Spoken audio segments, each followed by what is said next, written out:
And I'm gonna go to the phone lines in a few minutes, man. But I really want to get to know the voice, the lady with the big voice. You know what I mean? The person behind the big voice, right? You know, I know you've been performing with a lot of established artists, especially this summer has been a big summer for you. Does it feel like you're creating traction? Does it feel like you're moving forward? It does, and especially this past weekend, it's just a surreal feeling to share the stage with legends. You know what I mean? And come on, no, Barris, you already know old Barris is in the business, and Marcia Griffiths and Baby Shaman. You know, just getting to take in, you know, how the crowd reaction and everything, the catalogs, you know what I mean, from start to finish, is very, you know, revitalizing to me as an artist that wants the world to know me. You know what I mean? So definitely coming up, like you said, through the whole summer, is just, I can feel the traction, more people are getting to know me and everything like that. And it's a good feeling when you work hard, you know, and trying to get your music out there, and you want people to know who it is that sings this and who's behind that. It's a good feeling. I do know that you're a hard worker, and I know that you want it, and that's why I'm hoping that you get everything that you're putting out the work for, because I know that you want it, and you deserve it. You definitely, singing good songs. Are you writing all of the songs these days, or? Oh yeah, most of my work is original. Just have a few here where, you know, we sing over, and there's a few more where people come to us, producers, because now they want me to sing almost anything. Right, because they're hearing the voice. Yeah. And they're like, okay, I love this song. Yeah. And that little girl with the big voice, she can do it, so let's bring it to her. Yeah. Yes, nice. Yeah, but most of my work is original. So. Nice, nice. I am so happy for you, man. I want to get into some of your tracks. I know you did the Phyllis Dillon. Yes, a tribute to Phyllis. What was that like, and why did you do that one? Wow. Big up my team, big up management, Robon. It was his idea. Like I said, from years ago, I've always wanted to do over If You Knew. And he loves Perfidia. And normally when I do reggae events, I always sing Win or Lose. So coming over from when, you know, within gospel music, he said, you know what? Since we want to kind of like, not really change the lane that we're going into, but we want to introduce, you know, more of our reggae music, I believe this is a good start.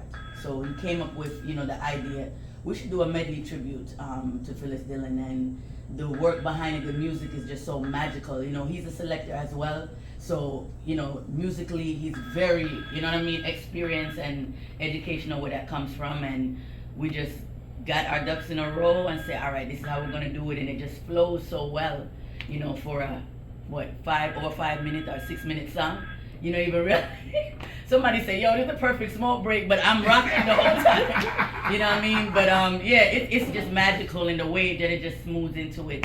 I've got nothing but exceptional compliments back from it, and my biggest thing that almost made me cry when I was in London earlier this year, her niece, was at one of the outdoors events we was at. Wow, and I sang, and she was like, girl, the whole family I watch you.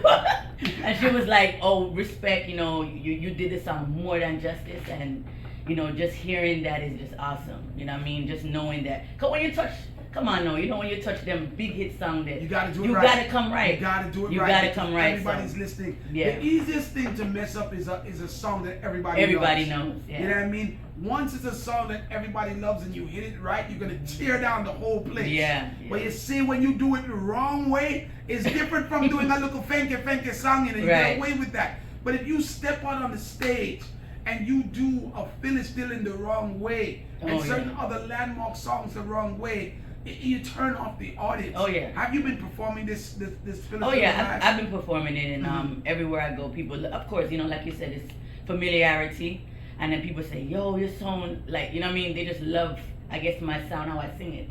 And everybody says I do a wonderful job with it. Have you started working with the bands yet, or are you still doing track shows? What are you doing these days? I'm doing both, and these last, couple shows have been bands. Wow! So this whole month actually has been bands. So you you worked on a band for yesterday for the Yeah, weekend? yeah. Nice. Derek, big up yourself. Okay, Big up Derek, the band. Derek Barnett, you know, Yes. the legend Derek Barnett. Yes. What songs did you sing yesterday? Yesterday I started with Goodness of God, and then we went into Second Time, and then I closed with one of my original, I call it Whoa Whoa Whoa, but it's called I Can't Get Enough, which was a crowd favorite as well, because it has some mixing in it and, you know, stuff. So, and the crowd took to it. I introduced my new thing where I call it the reggae exercise. We get the people up and pumping and thing, and you mash up the place. Yeah. I mash up the place. Yes. All right, guys.